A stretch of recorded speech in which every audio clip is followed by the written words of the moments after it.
Lipscomb College, we feel that in order to develop a successful basketball program that's capable of competing on a national championship level, you really need to try to keep things as simple and efficient as possible.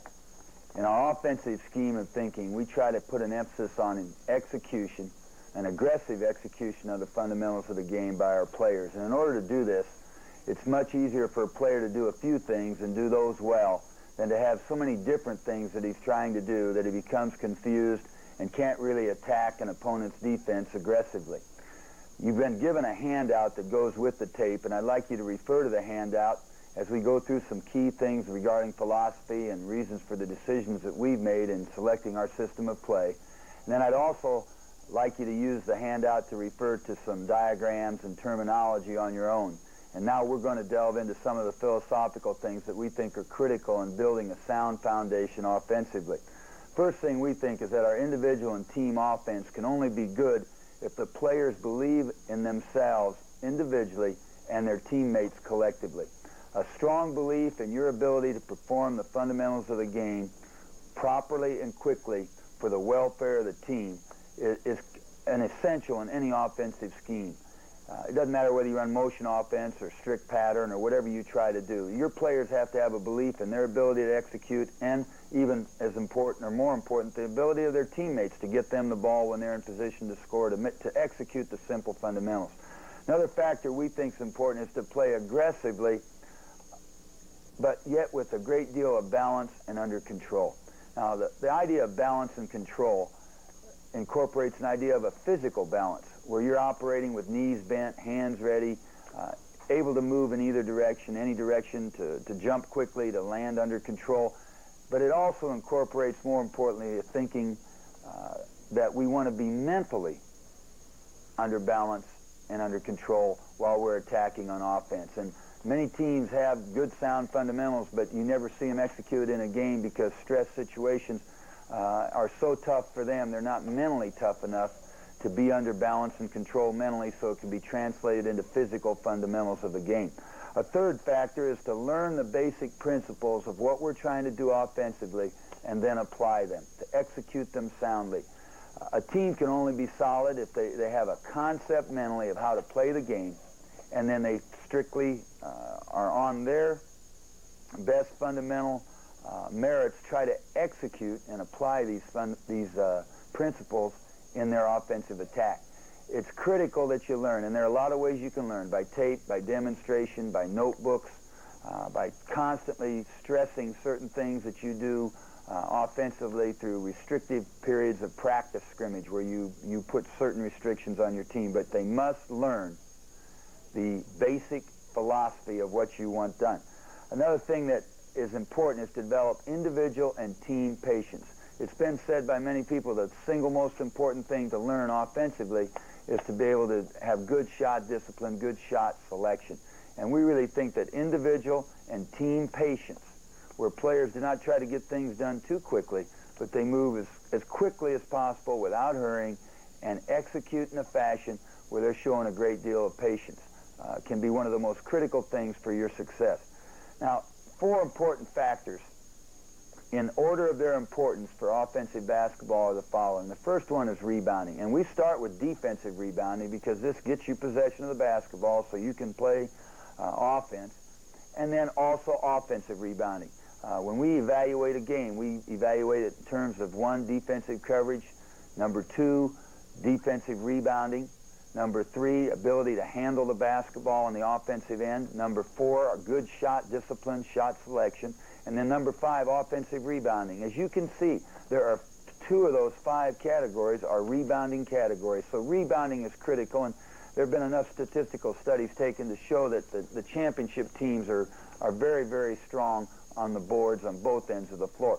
The second thing is fast breaking at all opportunities, and the opportunities are opportunities that you've got to look to create. An attacking style of defense lends itself to a fast breaking style of offense. Looking to fast break at every opportunity, and we're speaking here in terms of made baskets, any option where you will get the ball, you want to be looking to attack, looking to fast break. A third thing is to get the ball inside. Now, it's very difficult to fast break and then yet have the patience offensively to look to get the ball inside. But if you structure your fast breaks as such that you want the ball to go inside in your fast break, you make it a little easier for your players. So we try to have an inside-out approach to our offensive thinking, where we want to go inside, and then if we can't go inside, or if we go inside and the defense collapses on us, then we'll go outside with the basketball. But we constantly look to go inside and penetrate the ball to the basket. The fourth thing that we want to do is swing the basketball to the weak side when the inside is defensed on the ball side of the floor. Most teams are going to put up a good defensive effort on your initial entry into your offense, and when you take the ball to one side of the floor or the other, to attack and go inside. But very few teams have the ability to make the move from ball side defense to help side defense when the ball is swung, and you're going to have many opportunities if you'll just patiently swing the basketball and distort and weaken the defense by movement of the ball from side to side. Now, why do we emphasize the fast break with a motion offense style of play? The first thing is it gives each player an opportunity to use his individual skills while helping the team's performance. Individual skills. If I'm not a great shooter, there are things I can do in motion offense to contribute to the team and also to have an opportunity to score. If I'm a very good rebounder, not a very good scorer inside, I can set screens, I can work the weak side boards, I can be of value to my team. If I'm primarily a ball handler, I can look for opportunities to create situations for people. Not all players can do all things. Very few players are complete players. But by using a motion offense, players can learn to best use their individual offensive skills for the welfare of the team. Second thing we like about using a fast-breaking style with a motion offense is that we're able to attack the heart of the opponent's defense, the lane area. We can do this first of all by fast breaking and getting easy shots off the break, and then we get it by being patient offensively and moving the ball into the low post area, if that's defense, swinging the ball the other side of the floor, and also looking to go inside to a low or high post. Now, when we're attacking with a fast break, we're looking to get to the heart of the defense, but we're looking to go either with a primary break, which would be any fast break where we completely beat the defense down the floor 1-on-0, 2-on-0, or 2-on-1, 3-on-1, 3-on-2. That's the primary break. If we don't get a primary break, then we're looking to get into a secondary break, which is like a 4-on-3, 5-on-4 situation. And this type of fast break is probably 30% of our offense, because by pushing the ball down the floor, we immediately flow into our motion offense without having to reset and call out plays or hold up a hand and let the defense have a chance to rest. We quickly attack, swing the ball, and we're right into motion. And I cannot stress the value of the secondary break. We don't practice much primary break in practice. We're looking to get secondary breaks because it develops a discipline, a patience. It teaches us to get the ball into motion, to get us moving, and it really helps your rebounding over the course of a season, and it really helps the ability to get fouled. Teams that are primary break teams do not get fouled very often. Teams that are secondary break teams really get to the free throw line, and that's critical in winning championships. Another factor we really like about motion offense is that it promotes team patience and judgment and sound shot selection, and it helps 5 players to work together to expose the weakness of a defense. And by being patient, just good movement, good patience, you're going to get plenty of great shots in a motion offense. Now, 4 factors that helped us come up with the idea of going with a fast break and then motion offense once we had found that we could not score off the break. The 4 factors, first of all, your own philosophy. Our philosophy is we like to attack. We feel you have to be aggressive. You can't sit back on your heels. You have to go after people.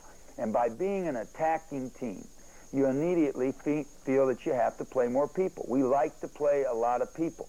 We feel by doing this, players practice harder, they feel more part of the team, and by using more players and attacking and playing at an uncomfortable pace, you're able to take advantage of your depth and superior conditioning. So it's really critical, I think, that using a pressure style of defense to set up the fast break, then you break, you don't have the break, you get into motion, and you keep the defense moving. So our philosophy is to attack and to be aggressive. This fits in with our philosophy. The second thing is our opponents. I think if you're the type of team that has a real regimented, structured type of offense, there's going to be somebody smart enough on your schedule that they're going to prepare to handle you. And if you're the best team in your league, you can be sure that every team in your league is going to spend extra time trying to prepare for you because you're a feather in their hat if they can beat you. And when you're the type of team that teams are sky high to play against, and you're a structured team, people are in passing lanes, your players don't know what to do. Our toughest time in attacking people is in our practices because we play a pressure man-to-man defense. So we consequently have learned that a flexible style of offense is much better to attack good defensive teams because you're going to have to go to secondary options anyway if you run a structured offense. And motion offense, you just strictly read the defense and take what's there. A third factor is your opponent's philosophy and then the schedule that you play. You play so many different teams that play so many different types of defenses. If you have one structured pattern offense, it'll work well against certain types of defenses. But what do you do when people play other defenses against you that are not the type of defense that your structured pattern goes best against? Then you have some real problems. And by having principles of offense, we all know a fast break's great because it doesn't matter what people do. If you can beat them down the floor, you're going to score. But what about a team that has a great transition and they're just going to stop your break? Then what do? You have to have something on a half-court basis that will win for you. Well, we believe that motion offense, you can read the defense. If you're getting pressure, you set more back screens. If you're getting more of a sagging, compacted defense, you screen in or set down screens. You read the defense and you take advantage of what the defense gives you. The fourth factor is our opponent's personnel. We really think the opponent's personnel can be exposed most often and most easily by using a fast break where you take advantage of people that aren't in condition or aren't in shape or maybe are playing too many minutes. They don't have a substitute to back them up. And then if you have people that are easy to post, you can rotate people in a motion offense where anyone can go in the post, take their player inside and post up. Maybe you have a situation where a team's a fast-breaking team and you want to post up their point guard so he can't get a deep outlet. There are a lot of things you can do that the motion offense allows you to do because of the flexibility of what you're doing. You can use the same principles and adjust them for your personnel and for what you're facing with each new season. And it really makes basketball, I think, a lot more fun to coach. And I know the players enjoy it because they can be working on what they're going to be doing during the next year's play all during the off season. They're not learning plays. They're learning principles, and they're learning how to read the defense. Now, some reasons to use motion offense. Number one, you let players have some individual initiative. Players learn to play together, and they learn who can do what well.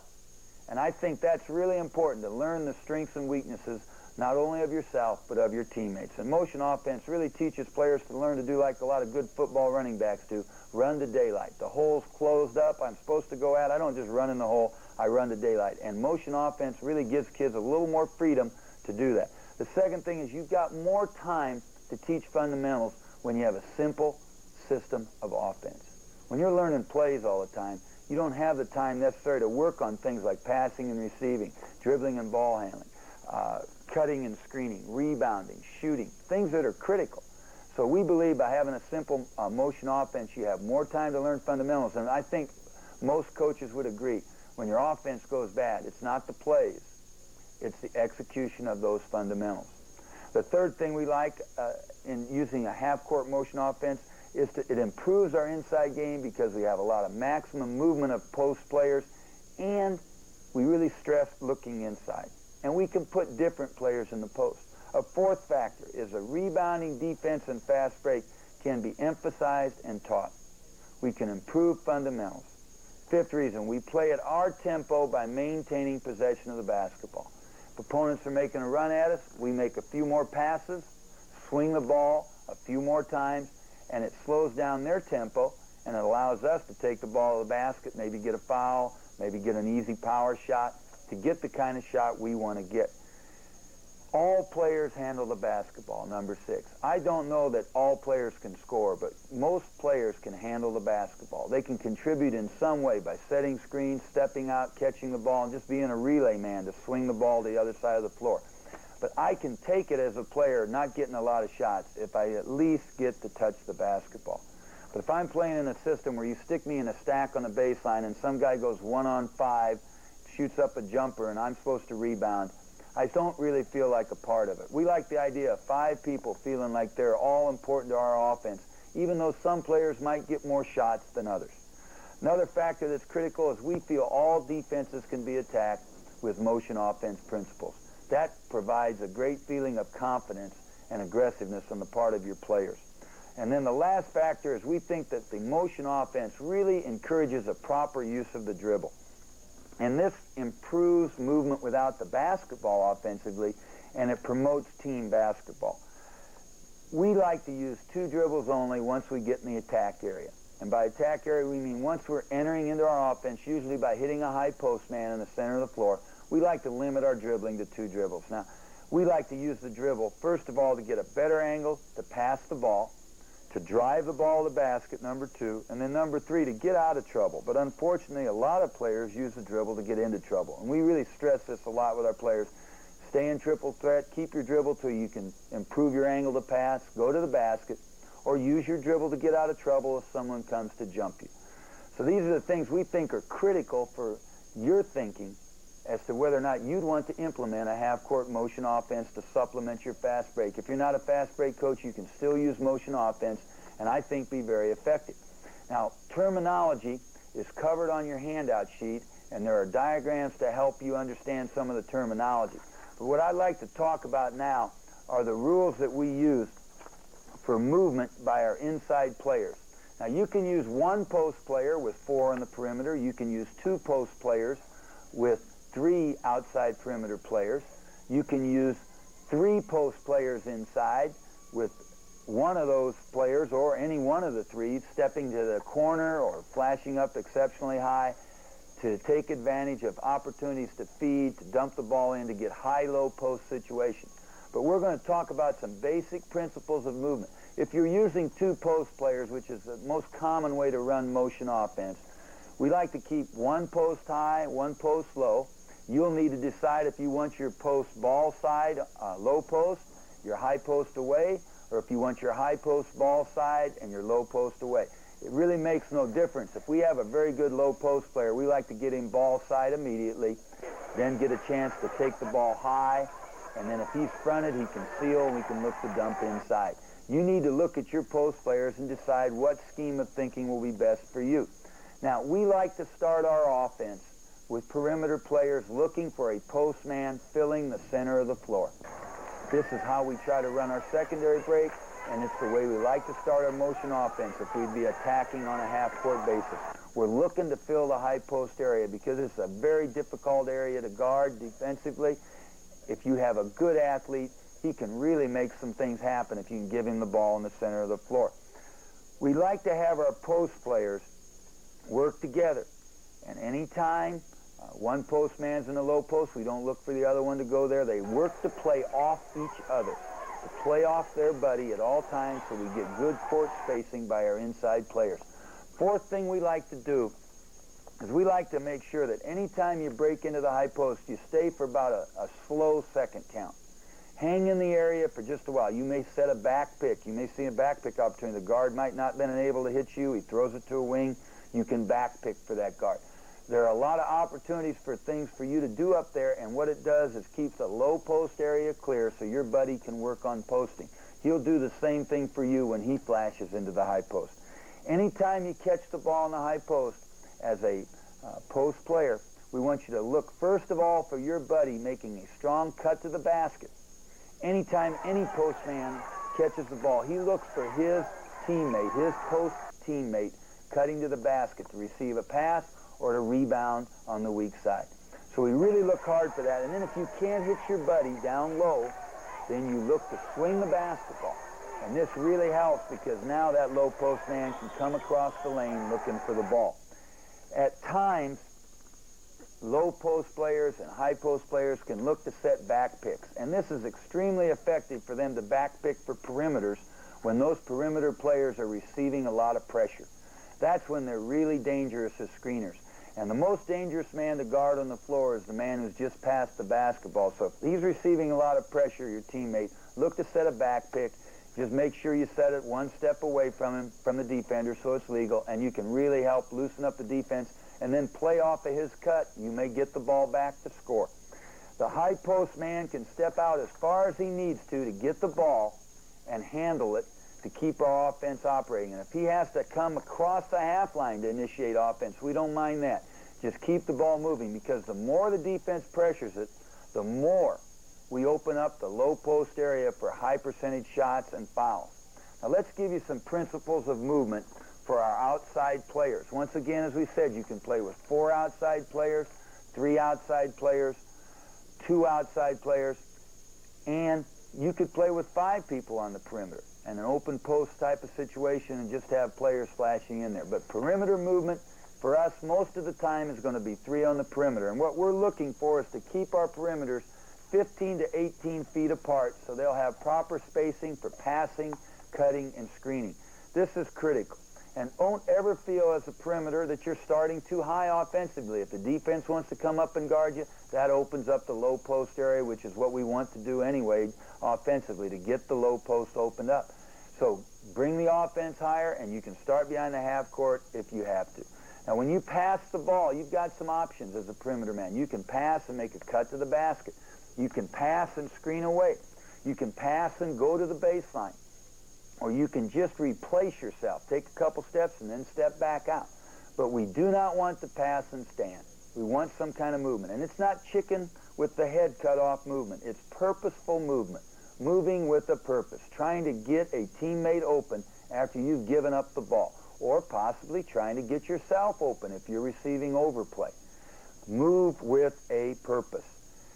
When we're playing offense on the perimeter, we don't ever want to pass to a teammate unless he's giving hand targets and he's moving toward the basketball. We want a hand target by all perimeter players, and we want them moving toward the basketball. Anytime we catch the ball on the perimeter, we want to catch with our feet in the air, try to land facing the basket, and we want to be in triple threat position, where we're in a position like this, where the ball can be shot, passed, or driven quickly.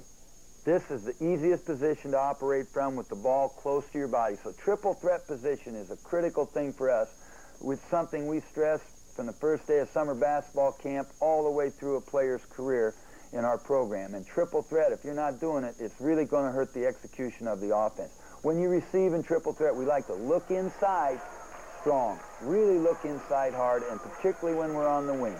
And then we find how the defense is playing the post, and then the ball will either be taken to the baseline or taken back on top so we can expose the post defense. When the ball does hit the post man, we want our perimeter players to move and react off of that pass to the post. We want to fill shooting spots. And with the three-point play that's now in effect, the three-point shot, I should say, we want to fill spots outside the arc, so we stretch the defense to its maximum. This gives us a vertical stretch to the defense from the baseline to the 21-foot line or 19.9 line, and it gives us a horizontal stretch from one corner to the other. So the defense is stretched, and it allows us to have a strong inside game. Now, there are certain things you can do as adaptations in your motion offense with perimeter players. They might screen down for a low post player once in a while, but we like to keep it clean. Keep our perimeter players working pretty much independently unless a low post screens for them, and we like to keep our low post men working together independent of the outside men. This is really nice when you go into practice drills and you break down. You take the big players on one end of the floor, work on 2-on-0 drills, 2-on-1 drills, 2-on-2 drills, 2-on-3 drills, where they're working together. You take your perimeter players, they work 3-on-0, 3-on-1, 3-on-2, 3-on-3, and then progress to things like 3-on-4, where they're working together. So it teaches a teamwork among these inside and outside players, and then you bring it all together in 5-on-5 situations as you're learning to run motion offense. Now let's talk about some principles of movement, general principles of movement for all players. The first one, keep moving with your hands ready and a hand target, and use V-cuts. V-cuts are when you take a player in one direction and then push off the foot opposite the direction you want to go. I take him 3-4 steps to my right, push off my right foot, and make a sharp cut into the basketball. We like to use a change of pace as a primary offensive move in our movement without the basketball. Doesn't have to be a V-cut with this, but anytime you do make a V-cut or a change of direction, which is the other thing we like to use, you need to have a change of pace with your change of direction. Go slow into your V-cut and then explode. Limit yourself to 2 dribbles, and once again, only use those dribbles to get a better angle to pass, to drive to the basket, or to get out of trouble. Attempt to make every third pass go to an inside man, either at the low post or the high post. This really gets the postmen involved, and it gets them spreading out and giving each other room inside. When we catch the ball, we want to look at the basket, and our thinking when we catch it is to look for the pass, the shot, and then the drive. The pass, the shot, and the drive. And by taking this type of timing, you'll know when you have the shot. You don't have to have a sequence, but you'll know whether you've got a shot or not. But we really want to stress looking to catch and make the pass, know if you have the shot, and then use the dribble, the drive, either to go to the basket, to get a better angle, or to get out of trouble. Our quick passing rule. If we have a problem and we're holding the ball too much, or we're not getting the ball moving, we just tell them to make the ball move a little quicker. And then we eliminate the holding of the ball for a 2-second count in the wing, and we just try to get the ball moving a little quicker. Sometimes we do that just dumping the ball quickly to get people quiet or tired. Head hunting screens. If the defense plays tight, you want to set back screens and you want to head hunt. When the defense sags, that's the time to look to exchange more and to screen in.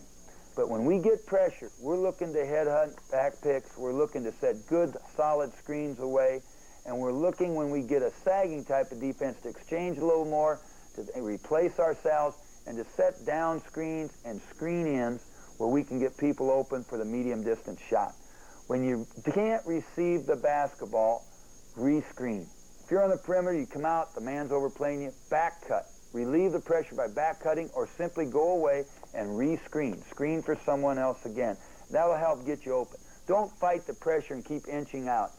Just go back and re-screen. Whenever you get pressure, the best way to relieve it is for someone to come from the post area to the high post area, whether it's a full court situation, half court, whatever. Postmen can relieve pressure because there are not very many defensive postmen who are going to deny the ball all the way out to the top of the circle or the half line. Now, when we try to select players or try to get players into our thinking of what we would like them to be able to accomplish so we can run motion offense, we use a numbering system of 1 through 5. 1 is our point guard. A point guard, number 1 man, is responsible for running the offense, communicating with the coach. He initiates offense, looking to break, determines whether it's a primary or secondary, and gets us into motion. He's the communicator. He has to be aware of what's going on and communicate. He'll tell them number of passes, what type of motion we're running, and he will be the man who is the primary ball handler. Our number 2 man will be primarily a shooting guard, and he is usually a bigger guard. He's more offensive oriented in terms of scoring, and he's going to take the majority of our outside shots most of the time. Our 3 man is going to be another wing player. Some people will call him a short forward. He's going to be a guy who's going to be a very tough player, a physical player, has to be able to rebound, and he's got to really be able to play strong basketball. Most of the times we go with pretty small people at the 3 spot in order to help our fast break, to help our movement, our passing, and it helps against zones to be able to shoot the ball from that position.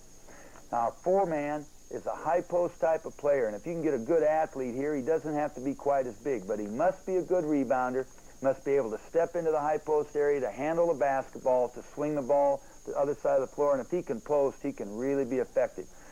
If we're going to run a 2-out motion with 3 postmen, we really like to get a 3, 4, and 5 men that can all post a little and can do some things. Our 5 man is going to be our low post man. He's the guy we really like to bust down the floor on our secondary break as much as possible.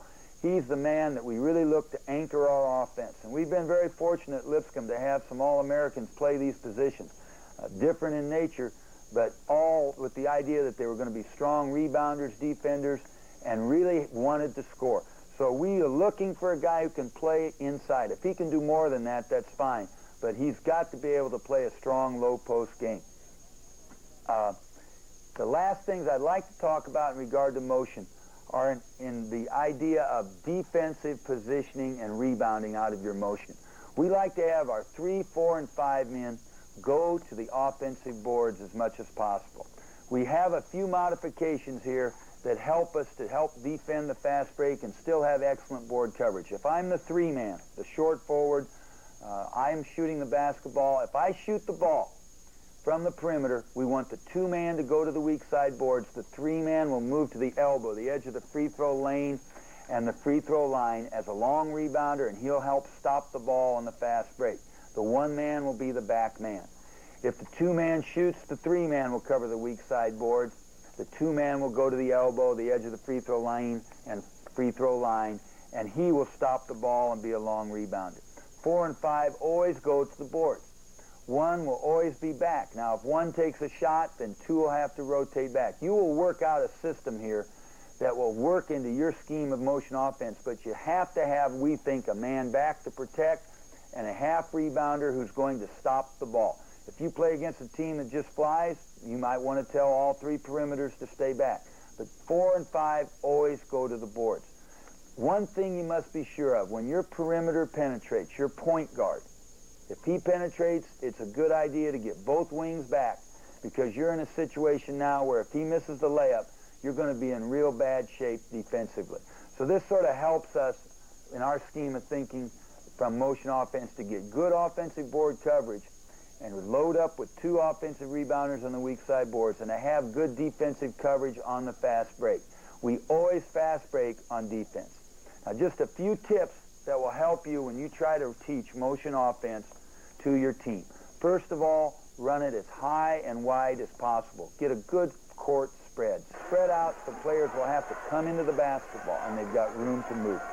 As you develop basic movement in the post, then allow other players to go into the post or to set back screens. But get the basic concept, I think, of a 3-out, 2-in, where these groups work independently before you try to do too much cute stuff, setting a lot of back screens and all this. Get them spread out, keep them away from each other, first of all, to learn basic motion.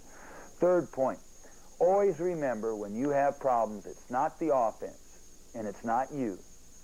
It's the teaching of fundamentals and it's the execution of fundamentals.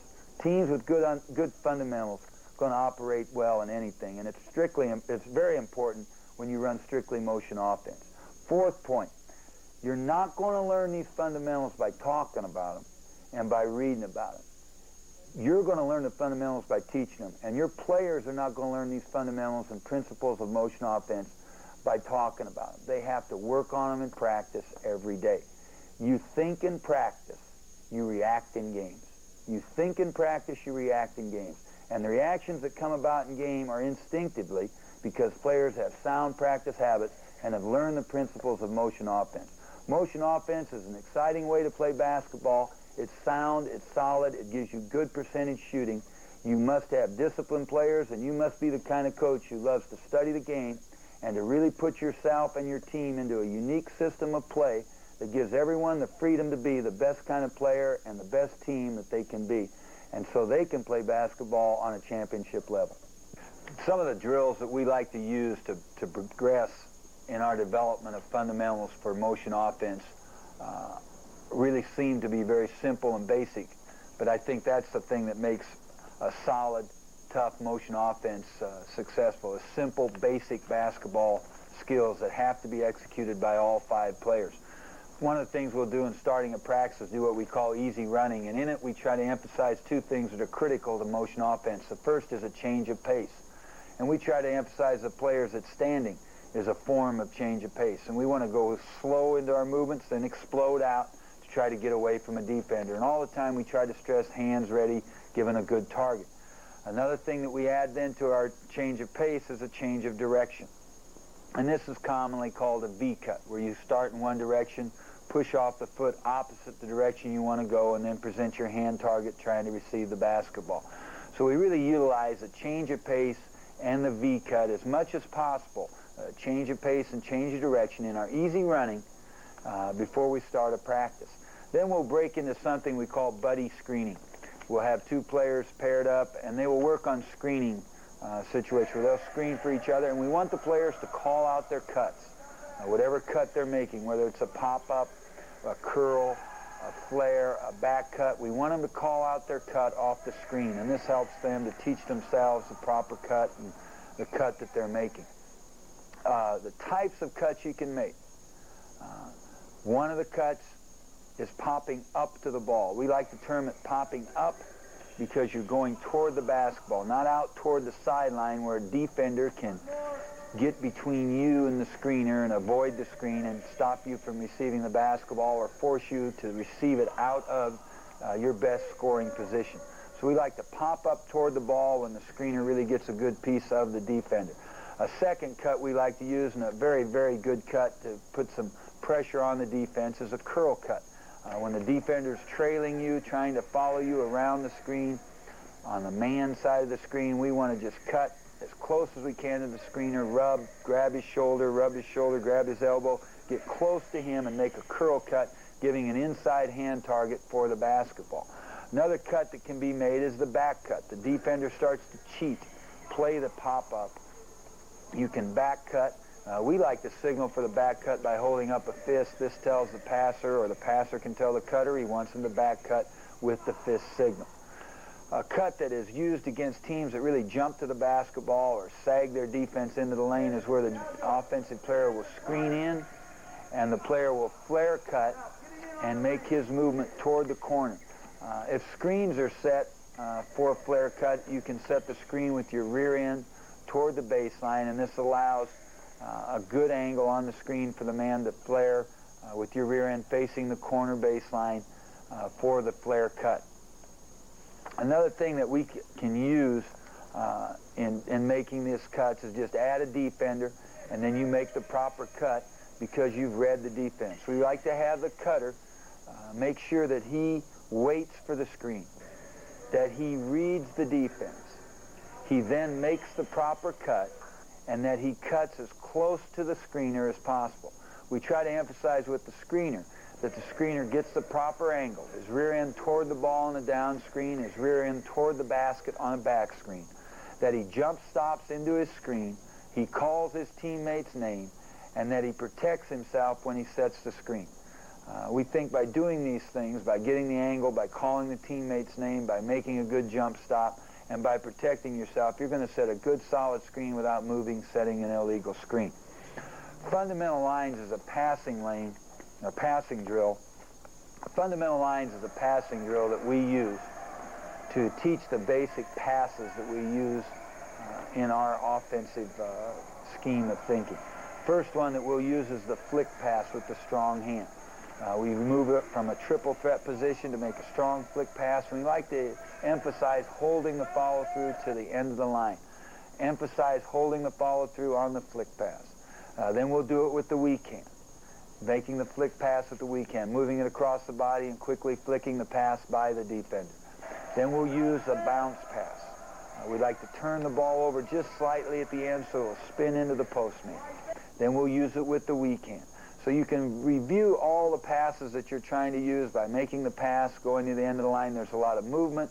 It's good conditioning. You're doing it at a high rate of speed. You're receiving the pass with your feet in the air, making the pass with your feet on the floor. So the fundamental lines for us are good for a review, to know the passes, to review the techniques of making the passes. Start, stops, and turns. We like to start with lines on the baseline, 3 or 4 people in a line. We'll start out with the coach on top at each line, make a pass, come out, receive a pass, make a turn, and then make a dribble one way or the other to make a pass to a defender, past a defender guarding a postman. There's dummy defense. We want to see where the open side is, take the ball away from the defense, and feed the postman. So we'll start it with a pass, receive a pass with our feet in the air, jump stop, make our turn, dribble down, try to dribble away from the defense to the open side and feed the postman. Then we can work on dribbling the ball out toward a coach who's guarding someone out there. They'll pick up their dribble, protect the ball, pivot away from the defensive pressure, make a flick pass or a bounce pass, and go to the end of the line. We like to insert little things like making V cuts as you go to the end of the line. But you can do many things with start, stops, and turns, starting with people on the baseline. Get a lot of fundamental work done in a very short period of time. 2-on-0, using a perimeter and a post with no defense. Here we'll work on feeding the postman, dribbling down to a postman, taking the ball off the baseline to feed a postman. But we're going to hit that post, and then once we hit him, we're going to move to a shooting position. Excellent. You can have your people do no shooting, no scoring. Then you can have postmen score. Then you can let perimeter score. Whatever you designate, the players will listen to you, and they'll communicate that to each other and run the 2-on-0 post and perimeter type of drill. 2-on-1, where the post is guarded by an air dummy. Same drill, we just add a defense on the post, utilizing an air dummy. This helps to make it tougher for the postman to score, plus it helps the feeder to know where the defense is that is guarding the post, and then take the ball to the appropriate area so he can open a passing lane to the postman. 2-on-1 with the perimeter and the post, and we're working on fanning the ball out, trying to get the ball back out to the shooter. These are all things you can do with one perimeter, one postman, either having him unguarded or guarded by an air dummy. And then later on, obviously, you could guard the perimeter if you want to make it even more difficult for him to get the ball into the post. Feeding the post sequence is probably the key thing that we do to try to emphasize an inside game, whether it's a man-to-man defense we're going against or whether it's a zone attack that we're using against a zone defense. And what we're trying to do in feed the post sequence is look for situations where we dribble down, first of all. With the defense being on the high side of the post, we'll dribble down and try to hit the postman. We will then utilize situations where we would maybe dribble the ball off the baseline, taking it off the baseline and then bringing it back to the postman when the defense in the post moves up to the high side. So these are situations where you either dribble down or dribble off, trying to get the postman open. Then we can do things where we'll loop at a wing. We'll dribble at a wing, he'll loop to the top, the defense will front the post, we will seal the defense out, we'll bring it back to that wing who's moved to the top position, and he will feed from on top using an air pass toward the center of the floor and feed the postman high from on top. We do not like to bounce pass from the top. We like to feed with an air pass from above our head, feeding high to the postman. So we'll loop to get that type of feed from on top. Hitting the post and moving. Once again, anytime we hit the post, we're going to move. We're going to hit him and move, hit and move to a shooting area so our man cannot double down without being penalized. We can stack. Put a man underneath the postman, stack it up, have him pop out, let him be hit, and then he looks to feed. We can loop this stack, where we could dribble to the wing, the man in the stack would move to the top, and then once again we can feed from the wing area or we can feed from on top. And then a thing that we do a lot to use against the zone is we will dribble the ball away from the post, skip the ball back, and then he will go in and post up the middle man of the zone, and then we will bring the ball back, feed him. So as the ball is dribbled away, the postman will screen in. Once that man he's screening slips the screen and goes out to cover the skip pass, he will move in to get the next defender, whether it's his man defensively in a man-to-man situation or the middle man of a zone. He will post on that man, and we will look to take the ball inside to him as he seals up that defender inside. Once again, using air dummies we think is really a valuable thing in improving your post play and helping your feeding the post, because people realize where the defense is and they take it to the side, away from the defense to the open side.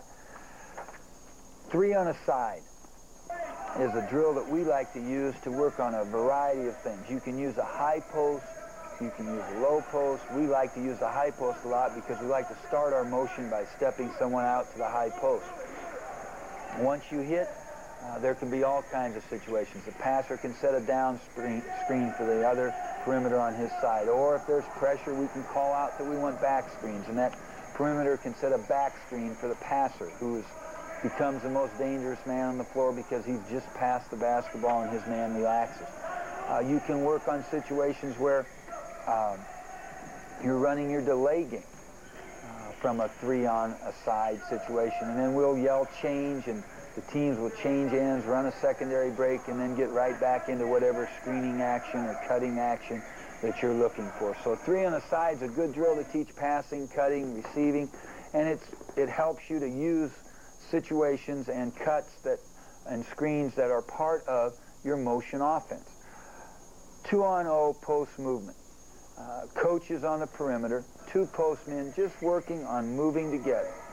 No defense. They're working on timing. They're working on one being high, one being low. They're working on when one of them gets the basketball, the other one makes a strong cut to the basket. If the low post gets it, the high post cuts hard to the hoop. If the high post gets it, the low post makes a duck cut, looking for the basketball. And it's just getting the idea of working together with your buddy in the post with no defenders. And then you can do 2-on-0 post movement and add air dummies. Maybe have 2 passers now and stress the idea if the ball's going to swing, one of those postmen is going to come up to the top to get the ball and swing it. And you're now going to work with air dummy defenders, and you're going to learn how to seal those air dummy defenders. You're going to learn to provide open passing lane area with your hands up and sealing so that you will let your teammate or the feeder on the outside know where you think the open side is so he can get the ball to you. 5-on-0 motion from a secondary break is, I think, important to teach the concept of not stopping and then setting up, but flowing quickly into the motion offense. One of the advantages of motion offense is you can move quickly into it from a fast breaking situation, and particularly the secondary break. So we work a lot on 5-on-0, secondary into our motion. You can do that with 10 players working at one time, just changing ends of the floor, or you can do it in a 5-on-0 fashion with just 5 on the floor. We like to work motion offense a lot of times going on a half-court basis, bringing the ball in from the side or just bringing the ball in from the backcourt and quickly getting into spreading a horizontal spread of the motion, a vertical spread of the motion, and getting the proper cuts, making cuts off screens and calling out your cuts. A lot of communication. We can't stress the importance of that enough in your team motion offense drills. 5-on-0 on both ends, as we mentioned, is excellent because you can be working on changing ends into a secondary. You can work on changing ends, secondary into motion. It's excellent to get a movement up and down the floor. And if you want, you can have 5 defenders waiting on one end, play 5-on-5 on one end, 5-on-0 on the other. A lot of things that you can do to get people moving and getting into the motion offense without a lot of standing around after they brought the ball down court. 5-on-2 is an excellent motion offense drill in that it teaches you to look inside. The 3 perimeters are unguarded, but they're not going to shoot the ball because they're looking to go inside to their teammates who are playing the post position and are guarded by air dummy coaches who are going to put the defense on and show where the open side is and make it a little tougher for the offensive men in the post. 5-on-3 motion has the perimeter players guarded, and here we want the post players to be aware of perimeter players covering down on them, kicking it back out to their teammate, and just get the concept of getting some shots for the perimeters when they're guarded, and getting the idea of perimeters working together, postmen working together, and getting the concepts of motion offense done in a breakdown fashion where it might be a little easier for you to see the execution offensively and see the things that need work before you go 5-on-5. 5-on-5, secondary break into motion. You can start by blocking out, you can start by just throwing the ball on the floor, but we're running a secondary break. We're not going to take the shot off the secondary. We're going to get into motion offense. And this is excellent because, once again, you're doing something game-like, you're moving, and you're running your secondary, then you get into motion. We use this a lot, particularly as the season goes on, but don't ever be afraid to go back and pick up the pieces, break it down, do some overhaul work, rework the engine parts, so to speak, and go back to some of these more basic drills, these breakdown drills, to find the fundamentals that are really causing you to not operate as effectively as you like to. Poor offense comes from poor fundamentals. It's not the pattern, it's not what you're trying to do, it's not the motion. Whatever you run, it's your fundamentals. And you've got to keep that foremost in your mind during the season so you don't get sucked under into an X and O trap and you really forget fundamentals, which are the key and the foundation for your team's successful offense. 5-on-5, block out, transition, and secondary break. And what we do here is we run a 5-on-5 block out, we'll make a secondary break, and we'll be working on our transition while we do this. And we just keep playing until the whistle blows. And it gives us a chance to work on blocking out, offensive rebounding, secondary break, transition, running our motion offense against good team defense, but yet keeping it under some control so we get quality work rather than just running up and down between the circles. And then whenever we do our 5-on-5 work, whether it's change period work where we change different defenses, offenses, things we're trying to do, or whether it's structured work of a nature that we're trying to get a specific thing done where we put restrictions into our offense, we want to do everything that we do from sideline out of bounds where we're working on inbounding the ball, or we would like to do it from a baseline out of bounds where we work on our out of bounds play but we don't take the shot and then we move into our motion. And then we like to do it from free throws on occasion too. So we think it's important to do it from game-like situations, an out of bounds play, a special situation, a free throw, rather than just handing someone the ball and letting them bring up the ball, because I'm sure our opponents aren't going to let us have it quite that easy during a game.